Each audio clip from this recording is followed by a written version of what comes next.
बिस्मिल्लाहिर्रहमानिर्रहीम। अस्सलाम वालेकुम स्टूडेंट्स, आज हम चैप्टर नंबर 3 ऑर्गेनिक केमिस्ट्री में फॉर्मेशन ऑफ अल्काइल रेडिकल्स पढ़ेंगे, यानी अल्काइल रेडिकल्स किस तरह से बनते हैं।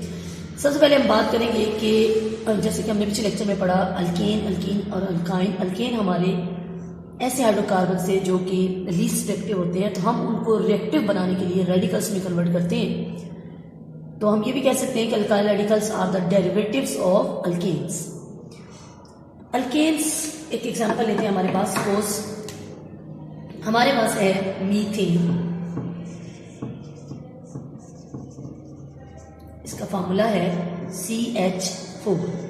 जब हम मीथेन में से एक हाइड्रोजन को रिमूव कर देते हैं तो ये इसकी स्ट्रक्चर हो जाएगी CH3 दिस वन।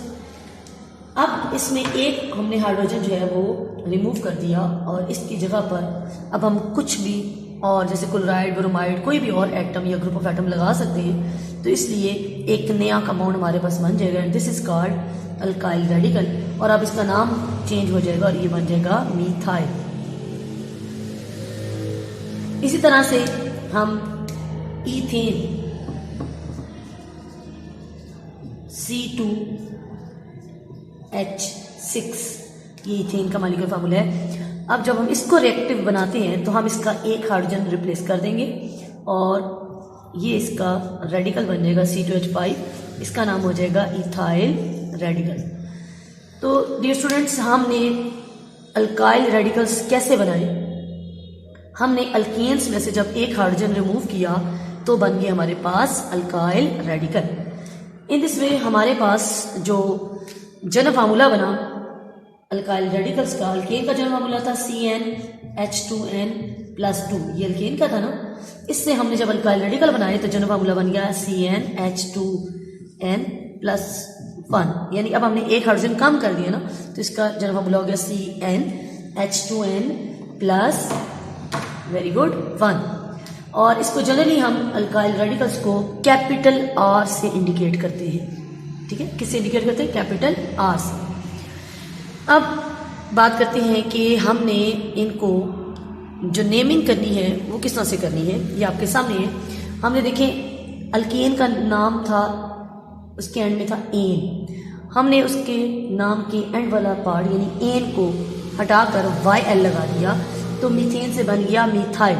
इसका मतलब है कि अगर हमने किसी अल्केन का अल्काइल रेडिकल बनाना हो तो हम उसके नाम इस तरह से करेंगे कि एन की जगह पर लगा देंगे आइल।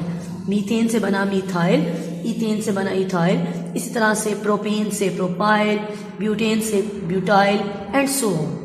ठीक है, तो इस तरह अब हम प्रोपेन के रेडिकल्स बनाएंगे।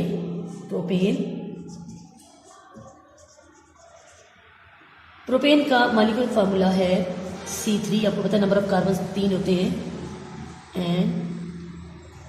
NH8। ठीक है, तो इसके हम रेडिकल्स बनाएंगे। सबसे पहले इसका स्ट्रक्चर फार्मूला भी यहाँ पे लिख लेते हैं, CH3 CH2 CH3। जब हम इसका रेडिकल बनाएंगे तो ऑब्वियसली हम इसमें से एक हाइड्रोजन को रिमूव करेंगे।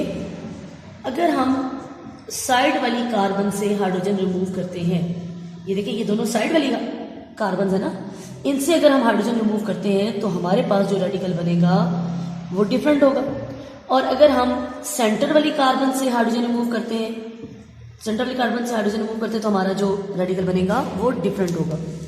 तो पहले बात करते हैं, अगर हमने टर्मिनल हाइड्रोजन को रिमूव किया, ये TH में लिख रही हूँ, यानी कि हमने टर्मिनल हाइड्रोजन को रिमूव किया, तो हमारे पास क्या बनेगा?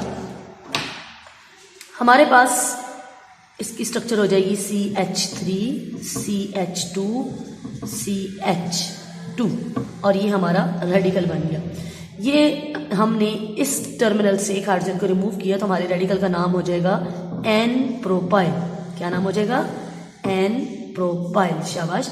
और अगर हम इसके साथ अब क्लोराइड या कोई और एटम या ग्रुप ऑफ एटम लगाते हैं तो उस हिसाब से इसका नाम हो जाएगा N प्रोपाइल क्लोराइड या N प्रोपाइल ब्रोमाइड।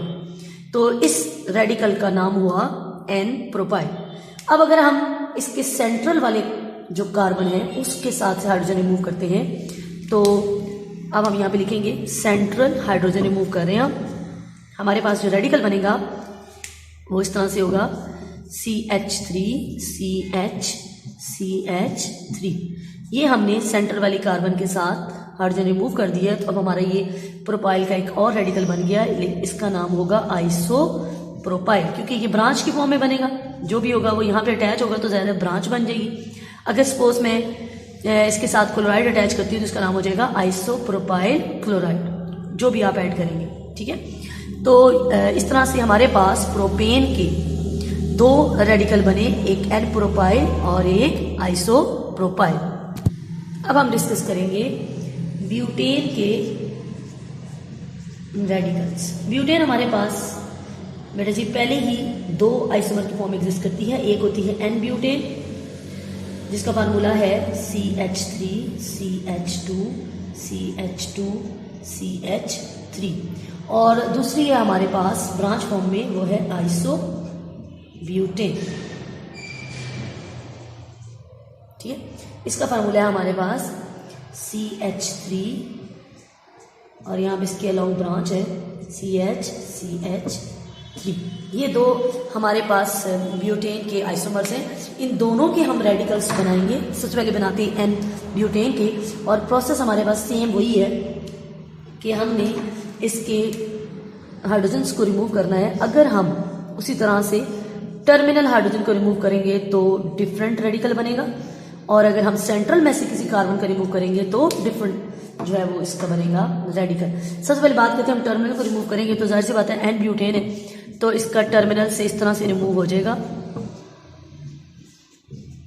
ये रहा हमारा एन ब्यूटेन से ये टर्मिनल हाइड्रोजन रिमूव की, तो इस रेडिकल का नाम हो जाएगा एन ब्यूटाइल, क्योंकि एन से ब्यूटेन से बना है तो रेडिकल का नाम होगा एन ब्यूटाइल, और साथ जो लगाएंगे उसी तरह से इसका नाम बन जाएगा। अब यहाँ पर टर्मिनल दो थे, चाहे इधर से निकालें चाहे इधर से निकालें, इस तरह सेंटर भी दो है कार्बन। हम जिसका भी निकालेंगे, चाहे इसका चाहे इस कार्बन का, तो वो सेंट्रल ही कराएगा। अगर हम सेंट्रल कार्बन में से हाइड्रोजन निकालते हैं तो हमारा जो रेडिकल बनेगा वो कुछ इस तरह से बन जाएगा CH3। सपोज मैं इधर से निकाल देती हूँ तो इसके साथ फिर एक H रह जाएगा, CH2 और CH3। अब ये यहाँ से मैंने हाइड्रोजन निकाला है तो एन ब्यूटेन का ये वाला जो हमारा रेडिकल है वो कहलाएगा सेकेंडरी ब्यूटाइल। क्या कहलाएगा? Secondary butyl. अब सेकेंडरी टर्शरी ये नाम क्यों दिए गए ये मैं अभी इसके बाद डिस्कस करती हूँ। पहले आप इस पे फोकस करें कि अगर हमने टर्मिनल एन ब्यूटेन का टर्मिनल हाइड्रोजन निकाला है तो हमारे पास जो रेडिकल बना वो बना एन ब्यूटाइल, और अगर हमने एन ब्यूटेन का ही सेंट्रल हाइड्रोजन निकाला है तो हमारे पास जो रेडिकल बना वो है सेकेंडरी ब्यूटाइल। ये हमने रेडिकल्स बनाए बेटा जी एन ब्यूटेन के। अब इसी तरह हम आइसोब्यूटेन के रेडिकल बनाने जा रहे हैं। पहले जरा इनको देख लेते हैं। आइसोब्यूटेन के भी हमारे पास टू पॉसिबिलिटीज हैं, या तो हम इसका टर्मिनल वाला हाइड्रोजन निकालेंगे और या हम इसका जो है वो सेंट्रल कार्बन के साथ निकालेंगे। पहले हम निकालते हैं टर्मिनल से। अब टर्मिनल की बात करें अगर हम, तो आइसोब्यूटेन के 3 टर्मिनल है, ये 1 2 3। किसी में से भी हाइड्रोजन निकाल दें, ठीक है, किसी में से भी हाइड्रोजन निकाल देंगे तो हमारे पास देखते हैं कि क्या इसका आगे से रेडिकल बन रहा है। सपोज मैं इसके यहां से निकाल देती हूँ इस साइड से, ये मेरा टर्मिनल वाला हाइड्रोजन रिमूव हो गया, ठीक है।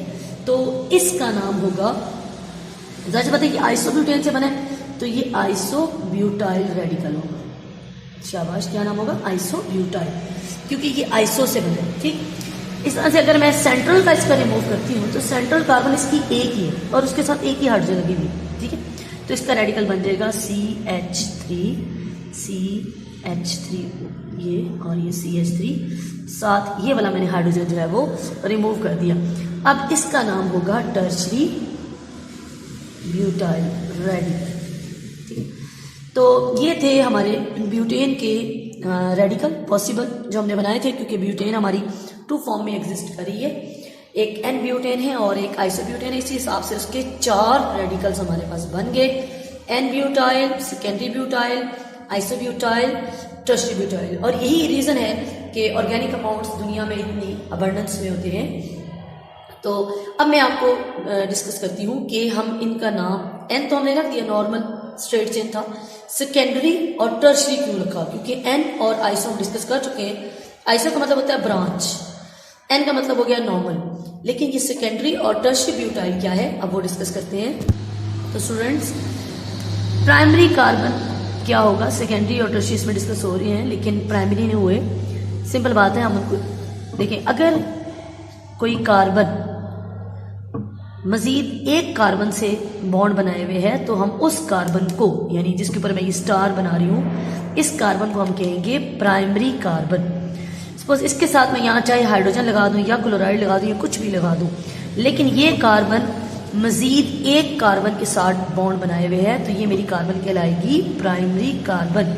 और इसी तरह से हमारे जो भी रेडिकल्स होंगे उनमें भी जहाँ पर भी ये आएगी उसके साथ हम प्राइमरी का लफ्ज़ इस्तेमाल करेंगे।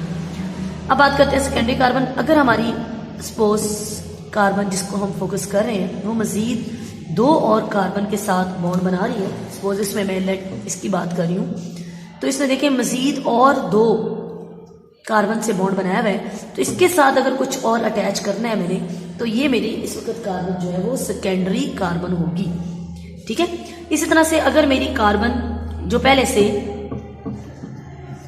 तीन और कार्बन के साथ बॉन्डेड है, अगर मैं इसकी बात करूं, सपोज ये मेरी कार्बन ऑलरेडी तीन कार्बन से बॉन्डेड है, तो इसके साथ अगर मैं यहाँ बॉन्ड की बात करूंगी तो ये मेरी कार्बन जो है वो टर्शरी कार्बन कहलाएगी।